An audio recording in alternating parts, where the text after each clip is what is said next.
بسم اللہ الرحمن الرحیم۔ جماعت ششم کے عزیز طلباء کرام، السلام علیکم ورحمۃ اللہ وبرکاتہ۔ بیٹا ایک دفعہ پھر نظم وطن کی شان کی مشق کے ساتھ ہم حاضر ہیں۔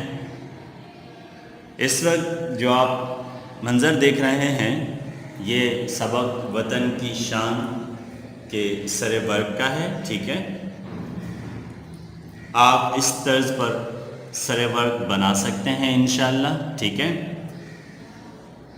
گزشتہ ویڈیو میں نے آپ کو سبق وطن کی شان کے الفاظ معانی کے ساتھ ساتھ سبق کے ابتدائی 3 سوالات کے جوابات تحریر کرنے کی تلقین کی تھی۔ امید ہے کہ آپ اب تک اتنا کام مکمل کر چکے ہوں گے۔ مزید آگے بڑھتے ہیں۔ آج مشق کا سوال نمبر 1 کے تحت دیا گیا چوتھا سوال دیکھیے۔ چوتھا سوال ہے شجاعت کا سکہ کیسے بٹھایا جا سکتا ہے، اور 5واں سوال ہے وطن کی شان کیسے بڑھائی جا سکتی ہے۔ میں ان سوالات کے جوابات سے آپ کو آگاہ کر رہا ہوں، ملاحظہ فرمائیں، شاباش۔ جی بیٹا، سوال نمبر 4، شجاعت کا سکہ کیسے بٹھایا جا سکتا ہے۔ میں پہلے ہی اس محاورے کی وضاحت کر چکا ہوں کہ سکہ بٹھانا کسے کہتے ہیں۔ سکہ بٹھانا کہتے ہیں اپنا ہنر منوانا، ٹھیک ہے، اپنا کمال دکھانا، ٹھیک ہے، دوسروں سے اپنے کمال کا اعتراف کروانا۔ ان تمام معنی میں یہ استعمال ہو سکتا ہے، ٹھیک ہے۔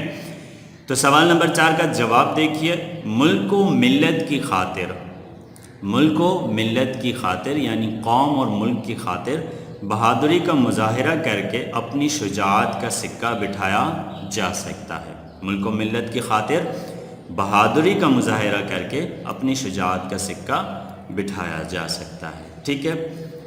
سوال نمبر 5 دیکھیے بیٹا۔ سوال نمبر 5 ہے وطن کی شان کیسے بڑھائی جا سکتی ہے۔ وطن کی شان کیسے بڑھائی جا سکتی ہے، تو اس کا جواب جو میں نے یہاں تحریر کیا ہے، ہم اپنے پاک وطن کی خدمت کر کے، ہم اپنے پاک وطن کی خدمت کر کے، اپنے نیک چلن اور آپس کے اتحاد و اتفاق سے، اپنے نیک چلن یعنی اپنے اچھے کردار سے، اپنے نیک اخلاق سے، اپنے نیک اعمال سے، ٹھیک ہے، اپنے نیک چلن اور آپس کے اتحاد و اتفاق سے اس نے وطن عظیم کی شان میں مزید اضافہ کر سکتے ہیں۔ ایک دفعہ پھر دیکھ لیجئے جواب۔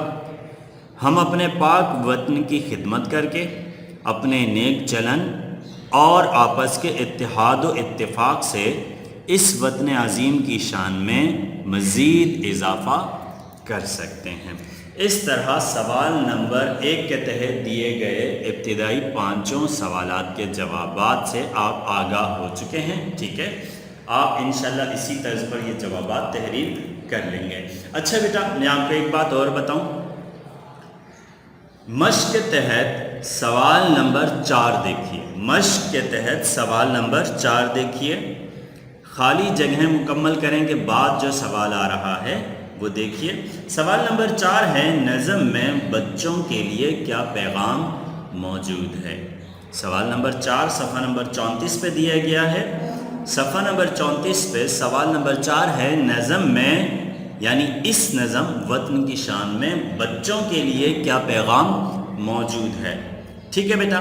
چونکہ یہ بھی ایک موضوعی سوال ہے اور نثر میں اس کا جواب تحریر کیا جانا ہے، اس لیے میں نے اس سوال کو بھی سوال نمبر 6 بنا کر انہی سوالات کے ساتھ تحریر کر دیا ہے، لہٰذا آپ بھی انہیں اسی سوال کو یہاں تحریر کر لیجئے۔ یعنی یہ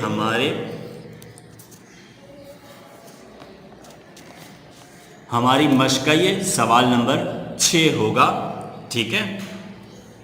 اس طرز پر آپ تحریر کر لیجئے تو یہ ہوگا کہ سوال و جوابات کا ایک تسلسل برقرار رہے گا، بیچ میں خالی جگہوں کا وقفہ نہیں آئے گا اور تسلسل سے سوال و جواب ایک ساتھ ترتیب وار آ جائیں گے، ٹھیک ہے۔ تو سوال ہے اس نظم میں بچوں کے لیے کیا پیغام موجود ہے۔ تو جواب جو میں نے یہاں تحریر کیا ہے وہ دیکھ لیجئے۔ اس نظم میں شاعر ضیاء الحسن ضیاء بچوں کو وطن عزیز کی خدمت اور نیک کردار کا درس دے رہے ہیں۔ ٹھیک ہے، بس اتنی سی بات، یعنی آپ یوں سمجھ سکتے ہیں سوال کے تحت آپ کو اس نظم کا مرکزی خیال تحریر کرنا ہے، اس نظم کا مرکزی خیال آپ کو تحریر کرنا ہے۔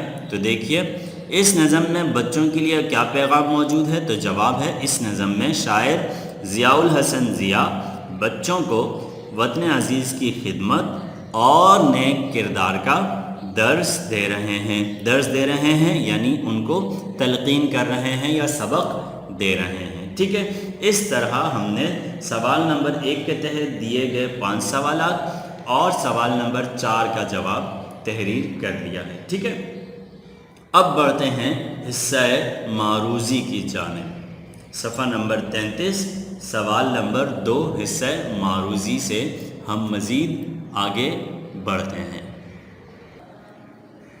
جی بیٹا، سوال نمبر 2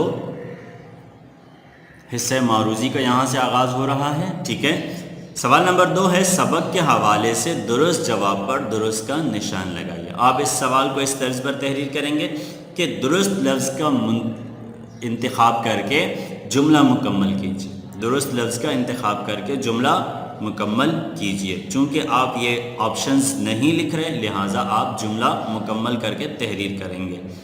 پرچم کو رکھا جاتا ہے کس طرح؟ اونچا، سادہ، رنگین یا سربلند؟ چونکہ نظم میں سربلند کا لفظ استعمال ہوا ہے لہٰذا آپ اس لفظ کا انتخاب کر کے یہاں تحریر کریں گے۔ دشمن کو نہ اٹھانے دینا، مال، ہاتھ، ہتھیار یا سر؟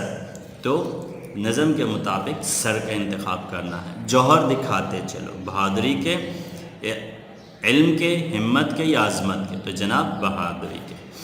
ہر سمت پھیل جائے روشنی، کس چیز کی؟ اخوت کی، شاباش۔ اسی طرح علم و ہنر کی جلاتے چلو، کیا؟ شمع، شاباش۔ ٹھیک ہے، اس طرز پر آپ نے لفظ کا انتخاب کرتے ہوئے جملے مکمل کرنے ہیں۔ سوال نمبر 3 دیکھیے، دیے گئے جملوں میں خالی جگہ درست لفظ سے پر کیجیے۔ یہ بھی تقریباً اسی طرز کا سوال ہے۔ آپ نے لفظ منتخب کرنا ہے، انسانیت کو عام کرو اس ڈیش میں، یعنی اس جہان میں، اس پاک سرزمین کو ڈیش کرتے ہوئے چلو۔ کیا کرتے چلو؟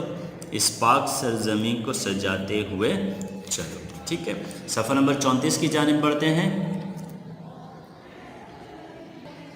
جی بیٹا، صفحہ نمبر 34 آپ کے سامنے ہے۔ صفحہ نمبر 34 پر وہی تسلسل چل رہا ہے، لفظ کا انتخاب کر کے خالی جگہ مکمل کرنی ہے۔ اپنے وطن کی ڈیش بڑھاتے ہوئے چلو، اپنے وطن کی شان بڑھاتے ہوئے چلو۔ اسی طرح سکہ بٹھاؤ اپنی شجاعت کا غیر پر۔ ٹھیک ہے بیٹا، اور اگلا جملہ دیکھیے، سب ڈیش کو اپنے مٹاتے ہوئے چلو، سب دشمنوں کو اپنے مٹاتے ہوئے چلو۔ ٹھیک ہے، اچھا بیٹا، اب دیکھیے سوال نمبر 4، نظم میں بچوں کے لیے کیا پیغام موجود ہے؟ اس سوال کا جواب میں نے آپ کو پہلے ہی سوال نمبر 6 کے نمبر سے تحریر کروا دیا ہے۔ ٹھیک ہے، لہٰذا دوسری مرتبہ اسے تحریر کرنے کی ضرورت نہیں ہے۔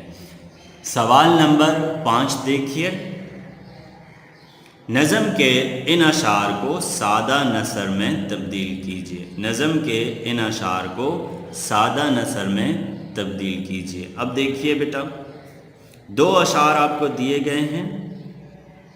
ٹھیک ہے بیٹا، یہ ایک شعر ہے اور یہ دوسرا شعر ہے۔ پہلا شعر ہے، چرچے ہوں چاروں سمت تمہارے ہی دوستو، اپنے چلن کو ایسا بناتے ہوئے چلو۔ اور دوسرا شعر جو دیا گیا ہے جس کی آپ نے نثر یعنی تشریح تحریر کرنی ہے وہ ہے، انسانیت کو عام کرو اس جہان میں، سب کو ضیاء سبق یہ پڑھاتے ہوئے چلو۔ ٹھیک ہے بیٹا، تو اس کا جواب میں نے آپ کی آسانی کے لیے تحریر کر لیا ہے۔ میں آپ کو اس جواب سے روشناس کرتا ہوں، دیکھیے ذرا۔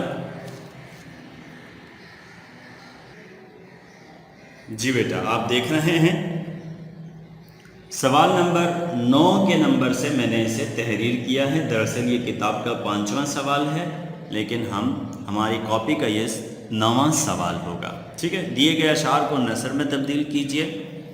تو میں نے دونوں اشعار کو الگ الگ تحریر کیا ہے اور دونوں کا الگ الگ حوالہ اور نثر لکھی ہے. ٹھیک ہے، تو دیکھیے پہلا شعر ہے. چرچے ہوں چاروں سمت تمہارے ہی دوستوں، اپنے چلن کو ایسا بناتے ہوئے چلو.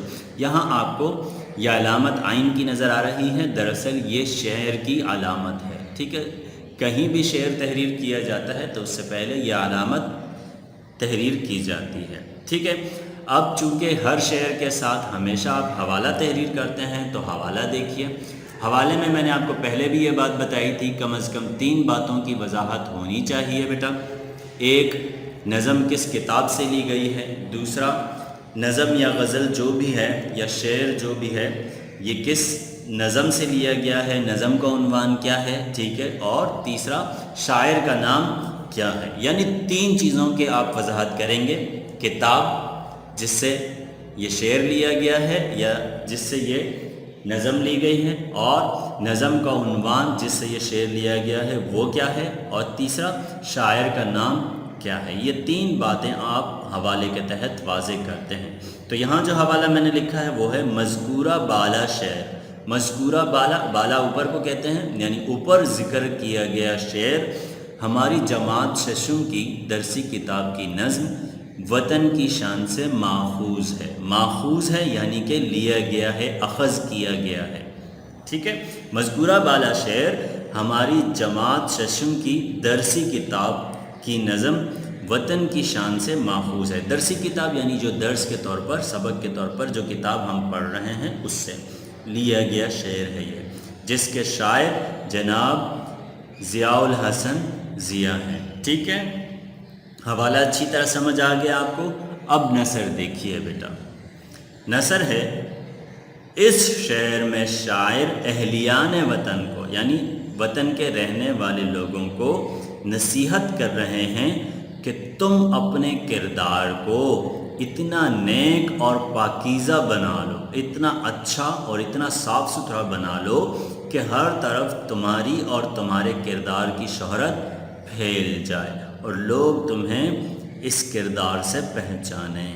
ٹھیک ہے، اس شعر میں شاعر اہلیان وطن کو نصیحت کر رہے ہیں کہ تم اپنے کردار کو اتنا نیک اور پاکیزہ بنا لو کہ ہر طرف تمہاری اور تمہارے کردار کی شہرت پھیل جائے اور لوگ تمہیں اس کردار سے پہچانیں. ٹھیک ہے بیٹا، اس طرح آپ نے پہلے شعر کا حوالہ اور نثر تحریر کرنی ہے. اب میں آپ کو دوسرے شعر کی جانب لیے چلتا ہوں بیٹا. دوسرا شعر اور اس کی تشریح دیکھیے. شاباش جی بیٹا. سوال نمبر 5 کے تحت دیا گیا دوسرا شعر جس کی نثر یا تشریح تحریر کرنی ہے. ہماری کاپی کا یہ 9واں سوال ہے جس کی میں وضاحت کر چکا ہوں. شعر ہے، انسانیت کو عام کرو اس جہان میں. انسانیت کو عام کرو اس جہان میں، سب کو ضیاء سبق یہ پڑھاتے ہوئے چلو. ٹھیک ہے، شعر کی علامت آپ کو نظر آ رہی ہے یہاں، اسی طرز پر آپ لکھیں گے.